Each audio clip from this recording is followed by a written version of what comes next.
I know it sounds amazing when everyone is getting a raise, but what if I told you that forcing businesses to pay everyone more could actually destroy everything and the jobs of the people who need them most? It's 2025, and the federal minimum wage debate is still raging across America. Last year, when 6 states hiked their minimum wages to $18 an hour, politicians called it a victory for working families. The headlines were full of smiling faces and success stories. But then something strange happened. Employment numbers started dropping in exactly the neighborhoods that needed jobs the most. Today, I'm going to show you why something that seems so obviously good can sometimes backfire spectacularly, and why more money for everyone means more problems for everyone. Part 1. Higher wages lead to fewer jobs. Before we dive in, let's get clear on what the minimum wage actually is. The minimum wage is simply the lowest hourly pay that employers can legally give their workers. In the United States, the federal minimum wage is still $7.25 an hour, where it's been stuck since 2009. That's like having the same phone for 16 years. Can you imagine? But here's where it gets complicated. States, counties, and even cities can set their own minimum wages higher than the federal level. Places like California have a minimum wage of over $16 an hour, while in some expensive cities like San Francisco, it's closer to $19. The idea behind raising the minimum wage seems like common sense. Force businesses to pay workers more, and those workers will have more money to spend, which helps everyone. Seems magical, right? But what if this economic magic trick is just an illusion? Let's find out how. Part 2. The law of demand. Let me tell you about a law that's more powerful than any minimum wage legislation. The law of demand. This isn't some boring legal thing. It's something you already understand intuitively. When prices go up, people buy less stuff. When movie tickets hit $20, suddenly watching Netflix at home seems like a better idea. When coffee shops charge $8 for a latte, you might start brewing your own. This same principle applies to jobs. When the price of hiring someone goes up because of a higher minimum wage, businesses hire fewer people. It's not because business owners are evil, it's simple math. If hiring someone costs more than the value they bring to your business, you're literally losing money with every hour they work. A 2023 study from the University of Chicago found that for every 10% increase in the minimum wage, employment for workers with less than a high school education dropped by about 3.2%. That might not sound like much until you realize we're talking about millions of real people losing real jobs. But that's just where this story begins. Increasing wages also increases inflation. Part 3. The rise in inflation. So when you get a raise, your first thought is probably, wow, I'm rich now. But money doesn't work like magic. Imagine everyone at your job gets a raise too. But if the amount of stuff to buy, like burgers, shoes, or iPhones, doesn't also increase, then prices just go up instead. That's inflation. Here's a simple example. You and 9 friends each get $10 to buy candy. That's $100 total, but the store only has 10 candy bars. At first, each candy bar costs $1, so everyone can get one. But now that there's more money going around and the same number of candy bars, the store owner thinks, people have more to spend, I can raise the price. So the price goes up to $5 per candy bar. Now, with your $10, you can only buy 2 candy bars instead of 10. In 2023, US inflation spiked to 6.5% in some months, even with wage hikes. A Gallup poll showed 60% of Americans felt poorer despite bigger paychecks because gas, rent, and eggs cost a fortune. This means that raises just make stuff pricier. Now, let's go to the big picture.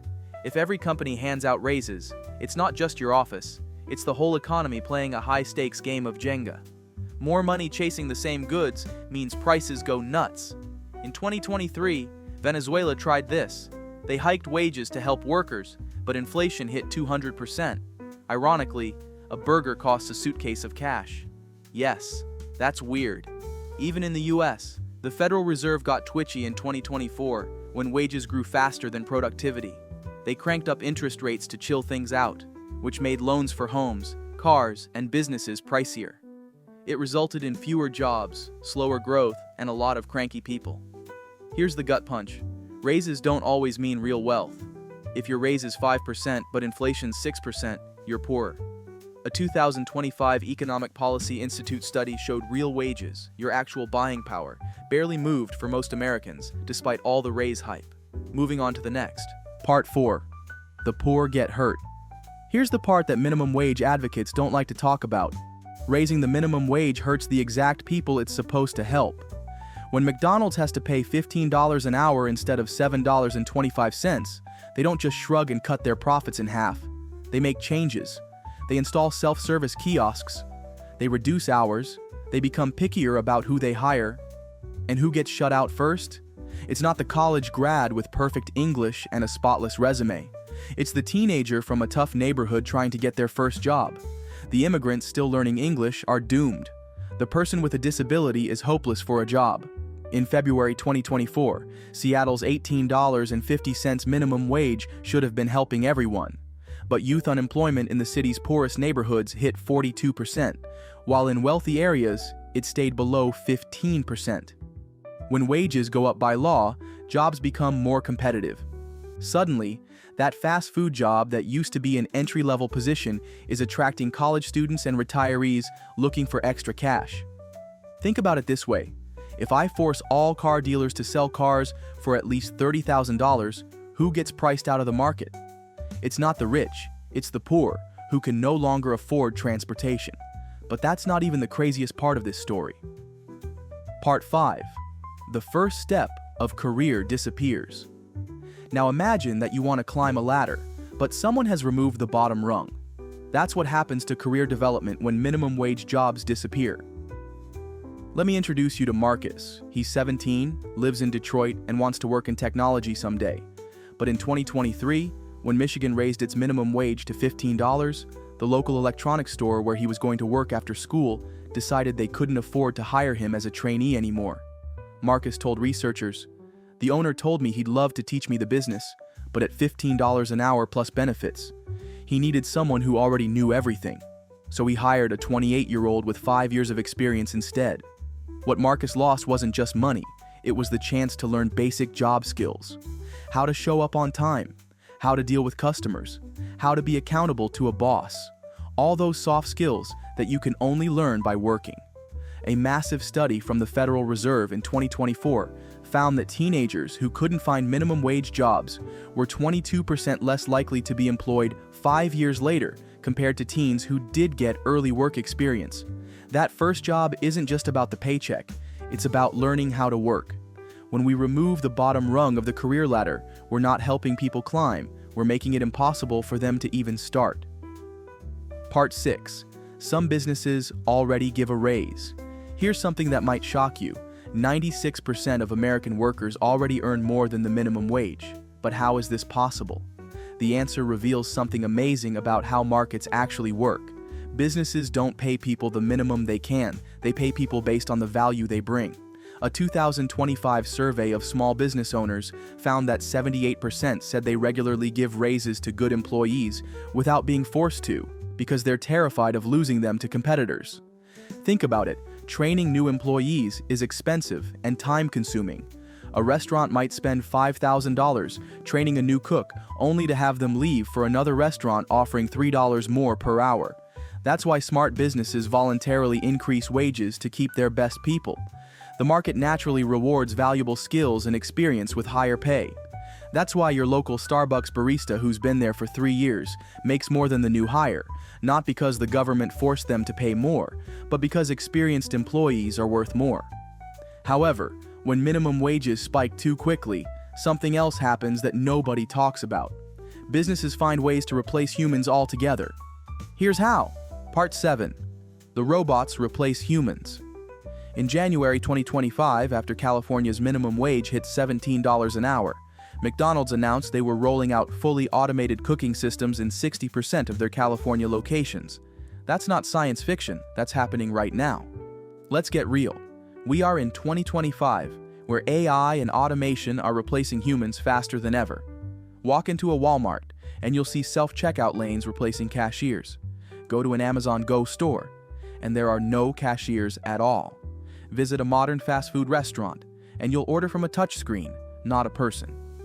A 2024 McKinsey report found that for every $1 increase in the minimum wage, businesses accelerated automation spending by 8%. We're literally paying companies to replace human workers faster. Of course, technology would eventually replace many of these jobs anyway, but by artificially raising the cost of human labor, we're speeding up the process before people have time to adapt and retrain for the jobs of the future. And it's not just robots. When labor costs rise dramatically, some businesses simply can't survive at all. Part 8. Small businesses shut down. Take Starbucks in 2024. They raised barista wages after tons of pressure that sounded like a win. But then your latte jumped from $4 to $5 in some spots. Customers bailed, sales tanked, and Starbucks started shutting stores. Raises looked shiny, but they kicked off a dumpster fire. Small businesses got hit even harder. A 2025 survey by the National Federation of Independent Business found 40% of small companies froze hiring or cut jobs because of wage hikes. More money for some meant no money for others. So, raises are supposed to lift you up, but they can kneecap the very people they're for. Even some people say, if businesses have to pay workers more, they can just charge a little more for their products. And they're right to a point. Many businesses do raise prices when minimum wages go up. But here's the twist. Who gets hurt most by those price increases? The exact same low-income people that the minimum wage was supposed to help.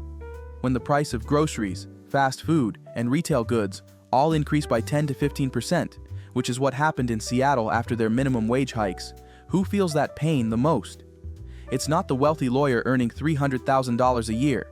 It's the family already struggling to make ends meet. A 2023 study from the Federal Reserve Bank of Boston found that minimum wage increases resulted in price increases that disproportionately affected low-income households, who spend a larger percentage of their income on exactly the goods and services produced by minimum wage workers. It's like giving someone a raise with one hand while pickpocketing them with the other. Part 9. What actually works? So if the minimum wage isn't the answer, what is? The most effective way to help low-wage workers isn't forcing businesses to pay them more. It's helping workers become more valuable, so businesses want to pay them more. Countries that focus on education, job training, and skills development see far better results than those relying on minimum wage hikes. Germany, with its famous apprenticeship system, has lower youth unemployment and higher average wages than many countries with higher minimum wages. In the US, the Earned Income Tax Credit has proven far more effective at helping low-income workers without the negative side effects. It's essentially a wage subsidy that rewards work without forcing businesses to pay more than jobs are worth. And here's something truly fascinating. Areas with the fastest wage growth often have no minimum wage at all, or one that's rarely relevant because market wages are so much higher. Part 10. Final thoughts. Look, I get it. Raising the minimum wage feels good. It sounds compassionate. It makes for great political speeches. But good intentions don't always lead to good results. Sometimes the policies that sound the most helpful actually hurt the people they're trying to help. When we force businesses to pay more than certain jobs are worth, those jobs disappear. When entry-level positions vanish, the career ladder loses its first rung. And when prices rise because of higher labor costs, the poor suffer most. The uncomfortable truth is that there's no shortcut to prosperity. Real economic progress comes from education, skills development, and creating conditions where businesses can grow and create more jobs, not from well-intentioned but ultimately harmful mandates. So the next time you hear a politician promising to help the poor by dramatically hiking the minimum wage, remember, it might sound good on the surface, but the real-world effects can be devastating for the very people it's supposed to help. If you learned something new today, give this video a like and subscribe for more deep dives into complex issues that affect your wallet. And let me know in the comments, what do you think is the best way to help low-wage workers? Thanks for watching, and remember, in economics, what feels good and what actually works aren't always the same thing.